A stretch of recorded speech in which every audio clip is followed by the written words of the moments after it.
Yo, yo, yo, what's good? This is Mike Taylor. Right now you are watching Magic Rabbit Productions. Ciao.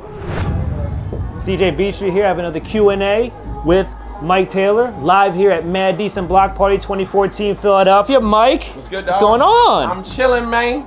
I mean, Mad Decent Block Party, you were here for Wired Fest, yep. Same stage. Same stage. Without Vice this time, yeah. But I mean, you know. It's all good. It's all good. It's a Philly thing. Yeah. But you know, let's start with the record that had you on radio here in Philadelphia. It was the record with Vice. World Was Our Playground. World Was Our Playground. Yeah. So, Philly guy goes to LA. How did you link up with Vice?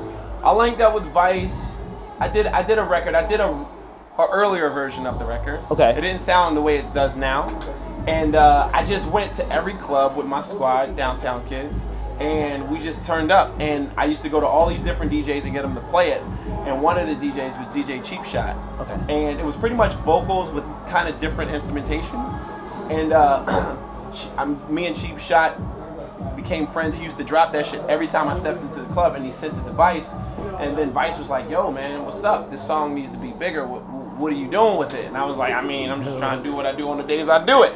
So then we linked up and we kind of reworked it and redesigned it, and I changed a couple things, and he put it out, and the rest is history, man. It is. I mean, because I have the Pella. You sent that over to me, and I actually found that there was like a whole bunch of, there was like a whole verse taken out. It was, like a whole other cities and just it was different. I did more cities, and it was like a bridge on it, and it was crazy. Yeah.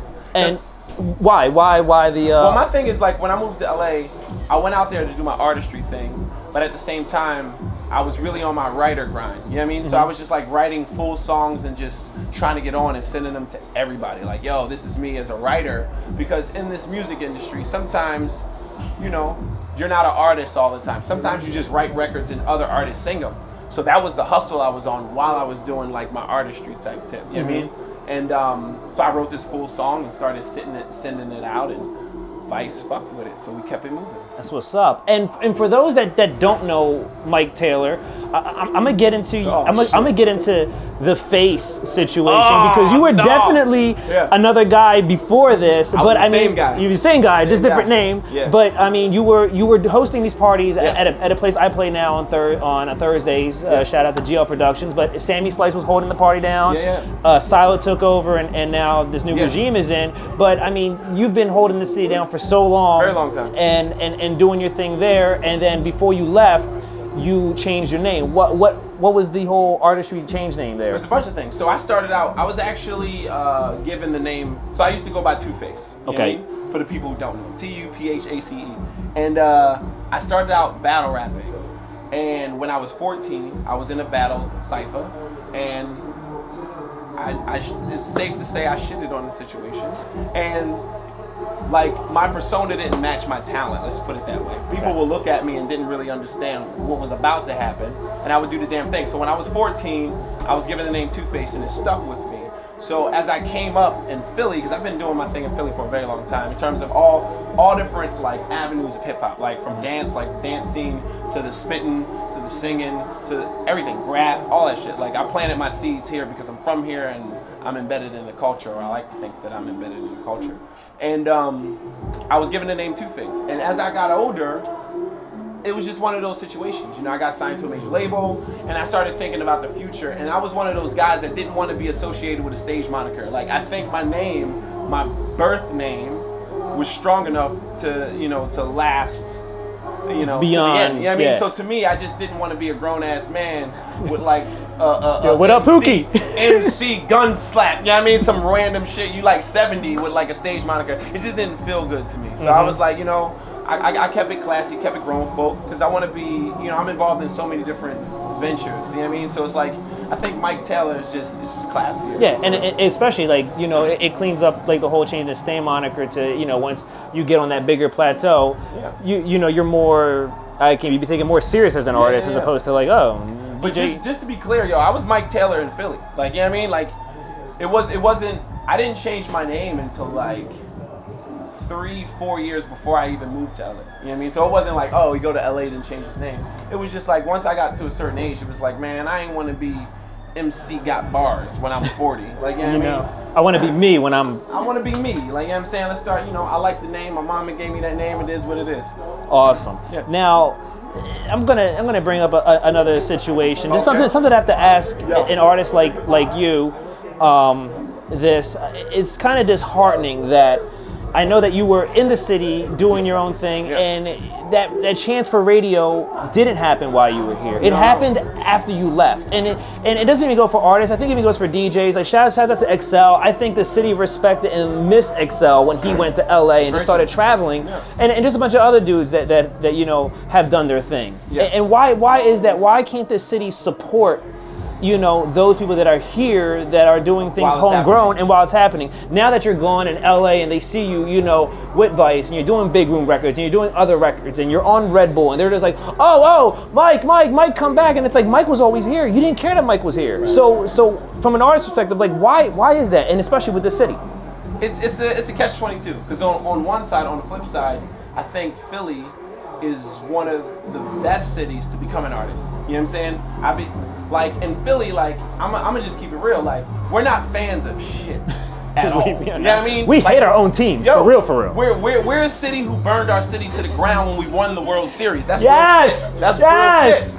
And that's just the way we are. So to build artists up, like we're not gonna become fans. Like you're not gonna like build the scene to the point where you got followers, because here this is like a no dick eat zone. You know what I'm saying? Like we just not going to be sweating anybody. So I think it's the best place to become an artist, because if you can create any sort of name, like that means you're really doing the work. Because you don't notice that until when I left here, like people, I was talking to my homie Dice Raw from The Roots. Shout out to The Roots, shout out to Dice Raw. Dice. We was having a conversation, and me and him was just joking around, and he was like, yo, you can literally be levitating off of the ground. This is how Dice is, too. Yo, he's like, you can be levitating off of the ground, and motherfuckers from Philly won't even look at it and be like, that's dope. They'll be like, nigga, you ain't flying. You know what I'm saying? They'll find something wrong with it. Like, it's not as marvelous. Like, I'm talking like actual levitation, like a human being levitating off the ground. Somebody can witness this and be like, man, you ain't flying, though. Like, you know what I'm saying? But that's just how Philly is. We're just not easily impressed. So I think to sharpen your knife and like develop your skills here in this city prepares you to go out like elsewhere and really shut it down. Because once I started going to other cities, people started looking at me like I had three heads. Like, oh, you're a singer, you're a rapper, you're a dancer, you do videos, you do this, you do that, you do photography. And for me, that's what you have to do here. Like, you know what I mean? That's just boot camp, you know? So like, I think it's very important. On the flip side, I do think we need to get stronger in unity in terms of like our connection with each other as artists and DJs and all that other stuff. We need to, you know, solidify and develop some sort of community, you know what I'm saying, and really hold each other up, you know what I'm saying, if you really feel the music and feel the art, feel the vibe, you know what I mean? But it was one of those situations where as soon as I moved, people started respecting the vibe because they start seeing the world react, you know what I mean? Like, I'm gonna keep it real, the first place that really turned up on World's Up Playground, I remember Vice dropped it on BBC Radio 1 in London first, you know what I mean? And it took a year for Philly to get behind it, you know? And the song's about Philly, you know? You know, and the record did its thing, you know, it's been out for a long time now, and I really thought that it would have been a Philadelphia anthem.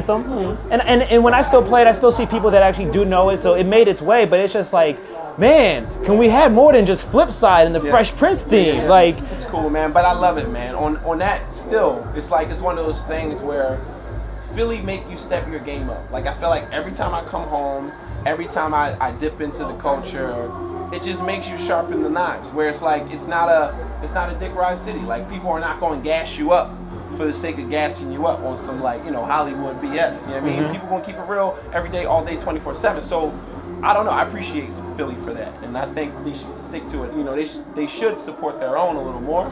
But I like it, man. But make them work. Yeah. Still got to make them work. Yo. They made me work for it today, man. They put me on early. You know what I'm saying? Hey, and check out the Instagram. You know, and the videos popping, the 15-second video popping. So I mean, they made me work. It's good. Also, you're on Red Bull Sound Select. You're a Sound Select artist. Yeah. I mean, besides them choosing you, how that come together? Yo, Red Bull been holding me down since like a long time ago. You know what I mean? Like, I've been doing my thing in the city for a very long time, and they've always been supporting on one level to another. You know what I mean? And like from the dancing to the music to whatever. And it just was only right. They're the reasons I'm even here today, you know. And I did Firefly last month, you know. They keep another festival. Damn. Yeah. You're just a festival man this year, huh? Yo, this you are the festival man. This summer's good for festivals. Yes. I'm just saying. Yes. I mean, and besides Vice, you know, we should get you out there. You know, if Waka was enjoying the thing, you know, you should be out there, you know, emceeing the Flashadamas sets now. You know. It is what it is. You know, Mike Taylor, turn up. But you know, now that the records that you have out have came and went, you know, what's next for Mike? Do you have another single with Vice, or do you have some other? I'm working on a lot. Man. You're working on a lot. I'm working on an EP. And okay, anything that you can tell us that isn't a secret. I don't want you to. It's a lot of secrets, you know what I mean? Because you know it's not out yet. So for me, it's not out until it's out. You know what I mean? But I am working on the EP. Okay. It's coming out. I can't tell you which label is coming out yet, but it's coming out on a nice little situation. Nice. And it's gonna be feel good music, man. It's gonna be like a summertime feel good 1979, you know, sound of Philly vibe, you know. It's gonna feel good, you know. And if you caught any of my set today, which I know you didn't, but it's all right. I ain't mad at you a little bit, but I'm just saying if you caught it, you would catch some vibes. It's like some real good block party summertime vibe. You know what I mean? Earth, Wind, and Fire with festival drops. You know what I'm saying? Oh, nice, nice. Yeah. I'm gonna tell you this because I don't want you to get offended. I'm sorry. Me and Matt, Magic Rabbit Productions. Yo, traffic was crazy getting down here, and we got caught up. That's some LA shit to say. Like, yo, that's like the #1 excuse in LA. You're like, but that's true in LA. You're like, yo, dog, in Philly, traffic, son. Nah, traffic. Like, yo. 95 was crazy packed, son. Like, no, but real shit though, I parked my car at the Mausoleum, old Mad Decent, and I walked the rest of the way here. This man Ubered. Still a 35-minute Uber ride, and I'm paying for it, so I don't want to see his receipt yet. But no, you know, I totally lost what I was saying. It's a festival time. We were talking about the set that you missed. Okay, yeah, the set that I missed. Okay. I do notice on your Instagram though, you're working on Ableton. I want to know, is this what you're doing? You know, are you putting some of your sets together, the instrumentations, or? Yeah. Like, I mean, for live shows, I use Ableton. Okay. Yeah. And so are you triggering the clips, or do you have somebody else? We do all kinds of things, man. Like with Ableton, we freak the set all kinds of, like, from vocals to backing tracks to all kinds of crazy shit. All kinds live. We just freak it live. All right. Awesome. Now I know what I was gonna say. So, you know, Gilbert Forte, another Philadelphia artist. That's the G. I've never seen this man perform live, and it's been like a year and a half straight. It's dope, though. I know it's dope, and I'll tell you why it's dope. Because the first time I saw him live, I was actually on stage DJing the show. Okay. So if I don't catch any Mike Taylor stuff, it might happen that when I first do, I'm gonna be behind there, you know, queuing up the tracks. Oh, we'll see. So it might happen, but no, if not, I mean, I definitely have to come and catch a show. Gilbert. Yeah, oh yeah, De Niro. What's up? I mean, LA connection. Rock what it is. Yeah, it's my fam though. Yes. Yeah. But you know, we're gonna be waiting. And do you have a date yet or no? Not yet. Because we're fresh, man. I'm still picking the tracks. We got a few. I'm putting out this EP, and it's just gonna feel good, man. I feel like we're in a situation, we're in an era with music where everything is either super glossy or super dark, you know what I mean? Yes. And I just want to put out some old school feel good shit, you know what I'm saying? And I think we got it queued up, you know what I mean? Nice. I mean, and there's a couple guys that try to break through. I think like the DJ Cassidy record, you know, was a feel good record. Like I had like that classic disco vibe. Yeah, we had Earth, Wind, and Fire on it, and all that. Yeah, and it's just like it's different than that. Different than that, yeah. It's different. Yeah, but it was just like, you know, but if it wasn't like something in that lane, everything is super dark. My vibe, it's hard to say, but it's a blend of everything, and it fits in every format. You know what I mean? Because I've been doing a lot of shows this summer, and I've been out with rock cats, I've been out with hip hop cats. I mean, we're at Mad Decent Block Party 2014 right now. With the Wildcats. And it fits in all of those scenarios. Okay. And fits with all those genres. So personally, I just think it's where the future of music is going, because the average listener of music likes everything. So it's a blend of everything. It's where everything collides. True. Well, we don't know when it's coming out. We don't know what it is, but it's coming out. Very soon. Mike Taylor, Mad Decent Block Party 2014. We out. Yo, and let me just say this though. I'm not in the gang or nothing. So when I go like this, that means 215, 215 all day, Philly. Holla at your player. Because people look at me and they be like, oh, you throwing up gang signs. No, I'm just representing my clique. Holla. Be real quick. Don't sweat, guys. No, you're fine. Keep it not sweaty. Be quiet, guys.